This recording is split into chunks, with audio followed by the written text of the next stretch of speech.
Hallelujah प्रभु यीशुंकर गौरवमय नाम रे आपण समस्त को स्वागत करुछि। आजिर विषय होची संतान माने प्रथमे आशीर्वाद प्राप्त हेबे। संतान माने प्रथमे आशीर्वाद प्राप्त हेबे। आज आमानक जीवन रे आशीर्वाद नाही, आमानक जीवन रे अनुग्रह नाही, आमानक जीवन रे दया नाही। काहेकि जानचंती कारण आज पर्यंत प्रभु यीशु को जानिला परे भी, ईश्वर पिता को जानला परे भी जे आमे ईश्वर कौन अटू ताहा पर्यंत आमे जानिनी। ईश्वर चिंताधारा भावना आमानक पई जहा आमानक चिंताधारा भावना ईश्वर पई ताहा नुहे। बाइबल पढ़िवे, बाइबल कुहे जे ईश्वर आमानकर बापा अटंती, पिता अटंती, आउ आम्बे माने ईश्वर संतान। जे पर्यंत ईश्वर चिंताधारा ईश्वर भावना सहित आमानक चिंताधारा भावना एक न हब न मिसिब ताले से पर्यंत आमानक जीवन जेपरि भावर आशीर्वाद दया अनुग्रह बास करिबा कथा, रहिबा कथा, पाइबा कथा से पर्यंत इस विषय पाई परिबा नाही। सेथिपई आजर विषय होची संतान माने प्रथमे आशीर्वाद प्राप्त हेबे। जदि आपण मार्क लिखित सुसमाचार 7 पर्वर 25 पदरु नहीं कि 30 पदर शेष पर्यंत पढ़िबे। मार्क लिखित सुसमाचार 7 पर्वर 25 पदरु नहीं कि 30 पदर शेष पर्यंत एटी अति सुंदर लिखा जाउची। दिने कौन है प्रभु यीशु आउ गोटे जगार थिबा समय रे एक स्त्री लोक सुरफैनिकिया स्त्री लोक जे कि विजाति जे कि ज्यू जात नथिला आ सी कौन कर प्रभु यीशु पाखु दौड़ दौड़ी आसुची। कहीं दौड़ दौड़ी आसुची कारण ता झील को ता संतान को कौन है ना एक भूत एक दुष्टात्मा परेशान करुची, ताकू मारिया पाई नउची, तार तार क्षति करिया पाई चेष्टा करुची। आ सेटू मुक्त हवा पाई दुष्टात्मा ता झील मुक्त हवा पाई आ सी कौन करुची ना प्रभु यीशु पाखु आसुची आ आसिकी कहूची, हे यीशु, हे परमेश्वर, हे ईश्वर, तुम्हें दया कर, मो झील को दुष्टात्मा मुक्त कर। कि प्रभु यीशु गोटे कथा कहते जे प्रथमे संतान मानू परितृप्त हवा को दियो। कौन कहते जे प्रथमे संतान मानू परितृप्त हवा को दियो। यार अर्थ होची कौन? प्रभु यीशु कहया चाहती जो माने मोर संतान, जो माने मोर संतति से माने को प्रथमे आशीर्वाद करी, से माने को प्रथमे मु दया करी, से माने को ऊपर मु मोर करुणा को, मोर दया को, मोर अनुग्रह को प्रकाश करी प्रकट करी। हालेलुया।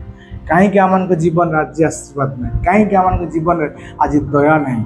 ईश्वर आमको नहीं कि जहाँ भावुचंती से भावना आमान के मध्य नहीं, से चिंता आमान के मध्य नहीं, आ सेति पाई आमे दया अनुग्रह पाई पारु नाही। हालेलुया। ये प्रभु यीशु कौन कहते प्रथमे संतान माने परितृप्त हबे। आपण माने कौन संतान अटंती, आपण माने कौन संतति अटंती। तो प्रभु यीशु यह कहया चाहती दुनिया को तो मु आशीर्वाद करी, दया करी, कारण विश्व ब्रह्मांड को मु सृष्टि करछि, प्रत्येक दृश्य को मु तैयारी करछि, सेमन तो दया करी। किंतु एमानक दया पाइया पूर्वर जो माने मोर संतान संतति जो माने भावंती जे मु सेमानकर बापा अटे, मु सेमानकर पिता अटे, मु सेमानकर अब्बा अटे, से मानकु प्रथम मु आशीर्वाद करिवि, से मानकु मु उत्तम उत्तम विषय परितृप्त करिवि। प्रभु यीशु एई कथा आज आपण मानकु कहया को जाउचंती। आपण मान तो यीशु को विश्वास करंती, चर्च को जाउचंती, प्रार्थना करचंती, आराधना करचंती, निजको विश्वासी बोली जगत आगे प्रकाश करचंती। किंतु या ऊपर या कौन जानिचंती जे आपण ईश्वरंकर संतान अटंती, संतति अटंती, ईश्वर आपनकर बापा अटंती। प्रभु यीशु कहती जो माने संतान सेई माने प्रथम रे परितृप्त हेबे। हालेलुया। आपण माने कौन संतान संतान प्रभु यीशु आपको निहाती दया करिवे। जदि आमे जोहन पुस्तक 1 पर्वर 12 पद पढ़िबा, जोहन पुस्तक 1 पर्वर 12 पद अठ लेखा जाउची, मात्र जेते लोक ताहाको ग्रहण कले, अर्थात जो माने ताहाको नाम रे विश्वास कले, से समस्त को ईश्वर को संतान हवा निमंते अधिकार देले। कि अधिकार देले? ये प्रभु यीशु कहते जे मु सेमानकु ईश्वर को संतान हवा निमंते अधिकार देले। को मान को अधिकार देले? जो माने विश्वास कले जे प्रभु यीशु सेमानकर अधर्म, पाप, अशांति, रोग मोक्ष पाया पाई स्वर्ग को जीवा निमंते क्रूसरे मरिले, मूल्य देले। जो माने विश्वास कले से मानू अधिकार देले जे तुम्हें समस्त ईश्वर संतान हुओ बोली। हालेलुया। तापर लिखा जाउची कोन ना जो माने खाली विश्वास कले सेतिकी नुह, तार विश्वास करी ग्रहण कले व्यक्तिगत उद्धारकर्ता भाव यीशु आज तुम्हें मोर एकमात्र ईश्वर अट, एकमात्र तुम्हें मोर उद्धारकर्ता अट। जो माने ग्रहण कले, विश्वास कले आ ग्रहण कले ये समस्ते वर्तमान ईश्वर संतान आ संतति अटंती। आ अधिकार जगतर कौन सी व्यक्ति देनी ये अधिकार जे प्रभु यीशु जी की ईश्वर थिले, जी के आम मान निमंत 2000 वर्ष पूर्व आसी मले सी आपन अधिकार देछन। आ सही प्रभु यीशु आपण मान कहया चाहती सुर फैनिका स्त्री लोक कहला बड़ी जे तुई माने संतान ताहाले तुम समस्त आशीर्वाद दया प्रथमे प्राप्त हब, उत्तम उत्तम वस्तु प्रथमे प्राप्त हब, प्रथमे तुम्हें दया आ अनुग्रह अधिकारी हम। हालेलुया। आपण प्रभु यीशु विश्वास करती, आपण निमंत से क्रूसर हत होते, आपण कौन विश्वास करती, कौन आप ग्रहण करते उद्धारकर्ता हबार बाप्तिस्म नहीं कि सी कौन एकमात्र आप ईश्वर सी आपको अधिकार देते जे आपण माने ईश्वर संतान अटंती। जे पर्यंत यही चिंताधारा आम मुंडरे घर करनी बास करनी से पर्यंत आम ईश्वर ठार जी आम बापा अटंती से आमको आशीर्वाद करें ना। केवल केवल ईश्वर को बापा भावुवा आ निजको संतान भावुवा लोक माने ही ईश्वर ठारू प्रथमे आशीर्वाद पाइबे, प्रथमे दया पाइबे। प्रिय विश्वासी और विश्वासिनी भाई और भौणी माने आपन तो चर्च को जाउचंती, केते केते वर्ष धरी आपण विश्वासी अटंती, किंतु आपण को माइंडसेट कौन, आपण चिंताधारा कौन, आपण को भावना कौन निजको नेकी ईश्वर को नेकी। आज प्रभु यीशु कहया चाहती ते मु अधिकार देती ईश्वर को संतान संतति हवा पाए।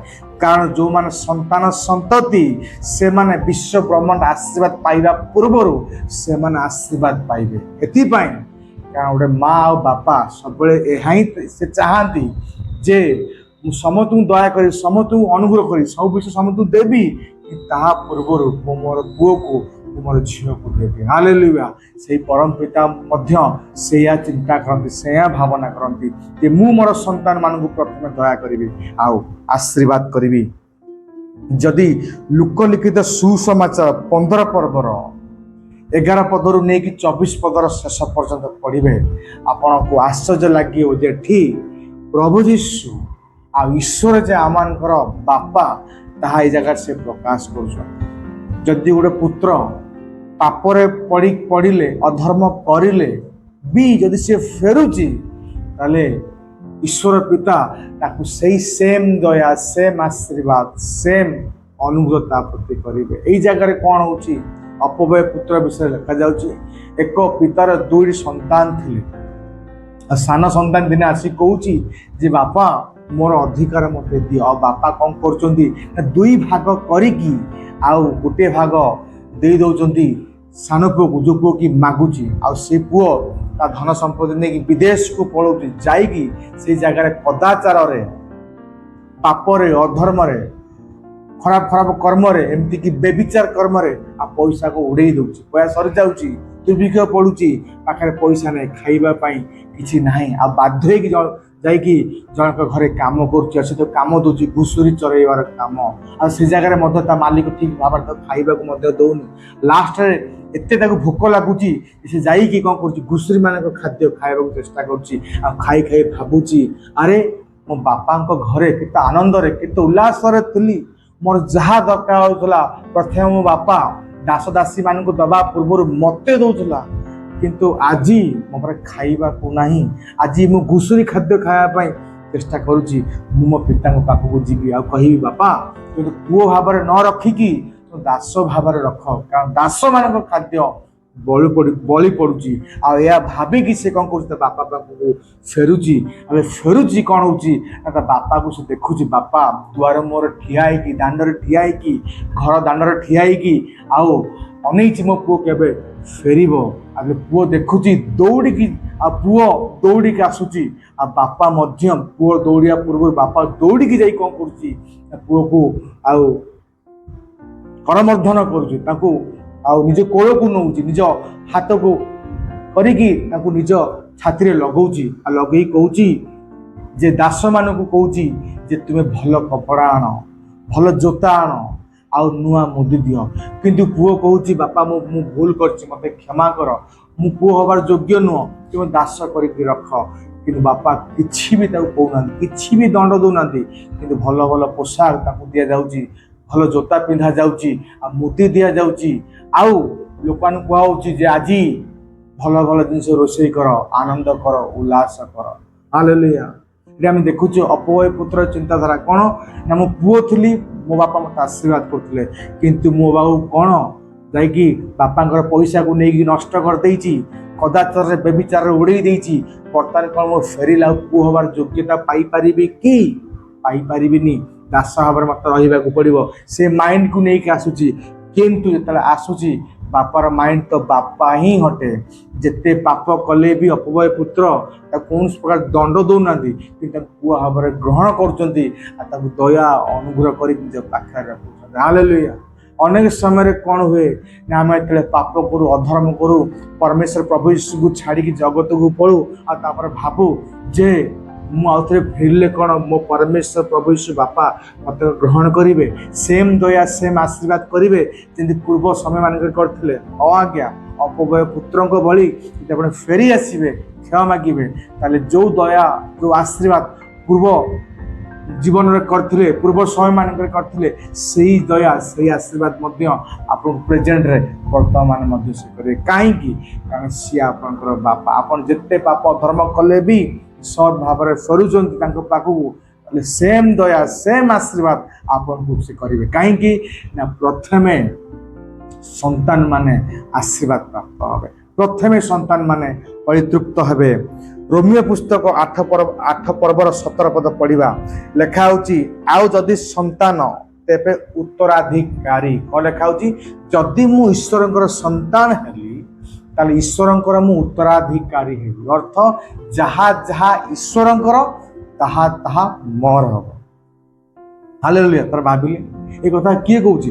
ଜଗତର କୌଣସି ଲୋକ କହୁନି ଏ କଥା। ଯେ ବିଶ୍ୱ ବ୍ରହ୍ମାଣ୍ଡକୁ ସୃଷ୍ଟି କରିଛି, ଯାହାଙ୍କ ସକାଶେ ଜଗତ ଚାଲୁଛି, ସେଇ ଈଶ୍ୱର ନିଜେ କହୁଛନ୍ତି, ଯଦି ତୁମେ ମୋର ପୁତ୍ର ଅଟ, ଯଦି ତୁମେ ମୋର ସନ୍ତାନ ସନ୍ତତି ଅଟ, ତାହେଲେ ଏହା ଜାଣ ମୋର ସମସ୍ତ ବିଷୟର ଉତ୍ତରାଧିକାରୀ ତୁମେ ଅଟ। ପ୍ରିୟ ଭାଇ ଓ ଭଉଣୀ ମାନେ, ହେଇପାରେ ଆଜି ଜଗତ ଆମ ନିଚ ତୁଚ୍ଛ ଦୃଷ୍ଟିରେ ଦେଖୁଛି, କିନ୍ତୁ ଏହା ଜାଣନ୍ତୁ, ଏ ଜଗତକୁ ଯିଏ ବନେଇଛି ସିଏ କହୁଛି ଯେ ତୁମେ ମୋର ଉତ୍ତରାଧିକାରୀ ଅଟ, କାରଣ ତୁମେ ମୋର ସନ୍ତାନ ଅଟ। ତାପରେ ଲେଖାଯାଉଛି, ଅର୍ଥାତ୍ ଯଦି ଖ୍ରୀଷ୍ଟଙ୍କ ସହିତ ଗୌରବାନ୍ୱିତ ମଧ୍ୟ ହେବା ନିମନ୍ତେ ଆମ୍ଭେମାନେ ତାହାଙ୍କ ସଙ୍ଗେ ଦୁଃଖ ଭୋଗ କରୁ, ତେବେ ଈଶ୍ୱରଙ୍କ ଉତ୍ତରାଧିକାରୀ ଓ ଖ୍ରୀଷ୍ଟଙ୍କ ସହିତ ସହ ଉତ୍ତରାଧିକାରୀ। ୟାର ଅର୍ଥ, ପ୍ରଭୁ ଯୀଶୁ ଯେତିକି ଭାଗ ପାଇବେ, ଯେତିକି ଅଧିକାର ପାଇବେ, ଯେତିକି ସମସ୍ତ ବିଷୟ ପାଇବେ, ମୁଁ ମଧ୍ୟ ସମାନ ସମାନ ପାଇବି।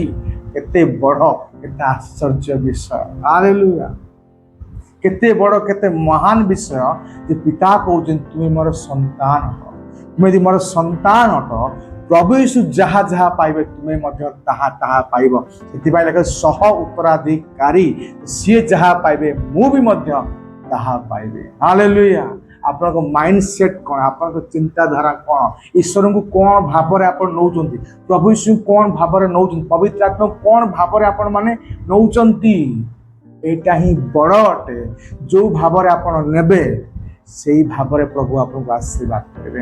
ଯଦି ପିତାଙ୍କୁ, ପରମେଶ୍ୱରଙ୍କୁ ପିତା ଭାବରେ ନେବେ, ପ୍ରଭୁ ଯୀଶୁଙ୍କୁ ପିତା ଭାବରେ ନେବେ, ପବିତ୍ର ଆତ୍ମାଙ୍କୁ ଯଦି ଆମେ ଈଶ୍ୱରଙ୍କର ପ୍ରତୀକ ରୂପରେ ନେବା, ଈଶ୍ୱର ପବିତ୍ର ଆତ୍ମାଙ୍କୁ ଦେଇକି ଆମ ସନ୍ତାନର ଏକ ପ୍ରମାଣ ଦେଇଛନ୍ତି, ଏକ ସାକ୍ଷ୍ୟ ଦେଇଛନ୍ତି, ତାହେଲେ ଆପଣ ଈଶ୍ୱରଙ୍କ ସନ୍ତାନ ହେବେ। ଆଉ ଈଶ୍ୱର କ'ଣ କରିବେ? ନିଜର ବାପାର କାମକୁ କରିବେ। ଅର୍ଥ, ଆପଣ ପ୍ରଥମେ ବା ସନ୍ତାନ ମାନେ ପ୍ରଥମେ ପ୍ରତ୍ୟେକ ବିଷୟରେ ଆଶୀର୍ବାଦ ପ୍ରାପ୍ତ ହେବେ ବା ପ୍ରତ୍ୟେକ ବିଷୟରେ ପବିତ୍ରତା ହେବେ। ହାଲେଲୁୟା। ପ୍ରଭୁ ଯୀଶୁ ଆପଣ ସମସ୍ତଙ୍କୁ ଦୟା କରନ୍ତୁ ଆଉ ଆଶୀର୍ବାଦ କରନ୍ତୁ। ଆସନ୍ତୁ ପ୍ରାର୍ଥନା କରିବା। ପ୍ରଭୁ ଯୀଶୁ ମୁଁ ଧନ୍ୟବାଦ କରେ, ପ୍ରଶଂସା କରେ, ଗୌରବ କରେ, କାରଣ ମୁଁ ଦାସ ନୁହଁ, ମୁଁ ସାଧାରଣ ବ୍ୟକ୍ତି ନୁହଁ ପିତା, ମୁଁ ଈଶ୍ୱରଙ୍କର ସନ୍ତାନ। ଆମେମାନେ ଈଶ୍ୱରଙ୍କ ସନ୍ତାନ। ଆମକୁ ଦୟା କର, ଅନୁଗ୍ରହ କର এই ଚିନ୍ତାଧାରାକୁ ନେଇକି ବଞ୍ଚିବା ପାଇଁ। ଧନ୍ୟବାଦ। ଆଜିର ବାକ୍ୟ ଯେତେ ଲୋକ ଶୁଣିବେ ସମସ୍ତ ଆଶୀର୍ବାଦ ପ୍ରାପ୍ତ। ଧନ୍ୟବାଦ ପ୍ରଭୁ ଯୀଶୁଙ୍କ ନାମରେ ମାଗୁଅଛି। ଆମେନ୍, ଆମେନ୍, ଆମେନ୍। ପ୍ରଭୁ ଯୀଶୁ ଆପଣ ସମସ୍ତଙ୍କୁ ଦୟା କର। ଧନ୍ୟବାଦ।